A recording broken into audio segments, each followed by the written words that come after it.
नमस्कार दोस्तों, मेरा नाम है हिमांशु चौधरी। आज मैं आपके लिए लेकर आया हूँ एक बहुत ही बढ़िया कहानी। दोस्तों, एक लड़की है, उसकी नई नई शादी होती है। शादी के 1 डेढ़ महीने बाद वो करती है फ़ोन अपने मायके में अपनी माँ के पास कि मम्मी आपने कहाँ मेरी शादी कर दी, आपने जो है तो मेरे करम फोड़ दिए। मतलब अपनी मम्मी से पूरी शिकायतें करने लगी कि जो है मैं बहुत परेशान हूँ। यहाँ पर जो मेरे देवर है वो तो मुझको टीचर समझता है कि अगर मैं इतनी पढ़ी लिखी हूँ तो क्या मैं इनकी ट्यूशन की टीचर बन जाऊँ। वो हमेशा कभी मेरे मैथ के सवाल निकाल दो कि भाभी कभी मेरे ये सवाल निकाल दो, कभी मेरे वो सवाल निकाल दो। अब बताओ, मैं 24 घंटे उसको पढ़ाती थोड़ी रहूँगी। नड़न है, नड़न भी अपना आराम से कभी कुछ ले आती है कि भाई मेरा ये सवाल निकलवा दो, भाभी कभी मेरा ये करवा दो।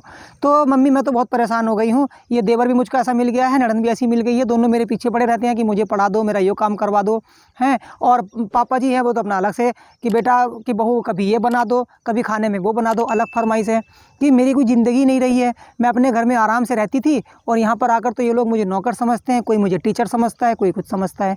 कि मम्मी मैं बहुत परेशान हो गई हूँ, आपने मेरी शादी करके मेरे जो है करम फोड़ दिए। कुल मिलाकर वो अपनी मम्मी से इतनी सारी शिकायतें करने लगी। अब दोस्तों होता क्या, आजकल की जो माएँ होती हैं ना, वो तो अपनी बेटी को चढ़ा देती हैं कि अच्छा बेटा ऐसा है ये वो कोई नहीं। लेकिन उसकी माँ बहुत समझदार निकली।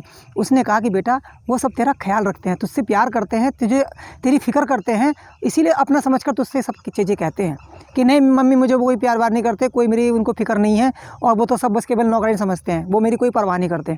तो उसकी मम्मी कहती है अरे बेटा कोई बात नहीं, तो अगर आजमाना है ना तो एक काम कर, जब कल ना तो आराम से बिस्तर पर लेट जाना और जब कोई तुझसे पूछे तो कहना मेरी तबीयत ख़राब है, फिर तुझे खुद ही पता चल जाएगा कि कौन तेरी कितनी परवाह करता है। तो उसने कहा ठीक है मैं ऐसे ही करूँगी। अगले दिन जो है वो लड़की उठी नहीं, बिस्तर पर पड़ी रही। उसके जो घर वाले थे उन्होंने पूछा कि भाई बहू क्या हुआ, क्या दिक्कत है। तो उसने कहा कुछ नहीं, तबीयत थोड़ी ख़राब सी लग रही है। बस इतना सुनना था। और दोस्तों जो ससुर साहब थे वो भागे भागे गए डॉक्टर बुलाने कि भाई मैं डॉक्टर को लेकर आता हूँ। देवर जो है वो भागा भागा गया, एकदम जूस लेके आया। नड़न जो है वो पूरी एकदम जो है कोई कि भाभी बताओ आपको क्या चाहिए, मैं सारा काम निपटा देती हूँ। उसने रसोई वगैरह काम निपटाया, झाड़ू पोछा सब कर दिया। और जो बहू थी वो अब भीगी आंखों से सब देख रही थी। उसको एहसास हो चुका था कि हाँ ये वाकई जो है सब लोग मुझसे कितना प्यार करते हैं और मैं खामख़ा जो है इन सबको ऐसा सोच रही थी कि भाई ये लोग मेरी परवाह नहीं करते या मुझको ये केवल नौकर समझते हैं।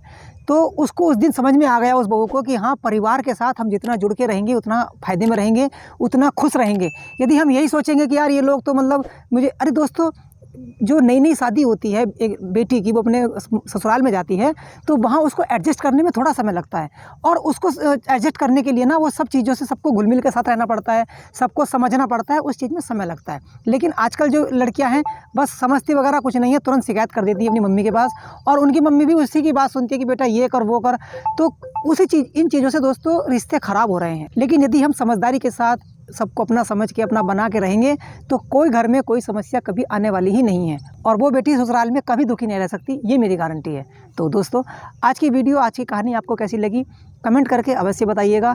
मैं फिर मिलूँगा किसी और कहानी कथा के साथ। तब तक के लिए मुझे दीजिए इजाज़त। धन्यवाद।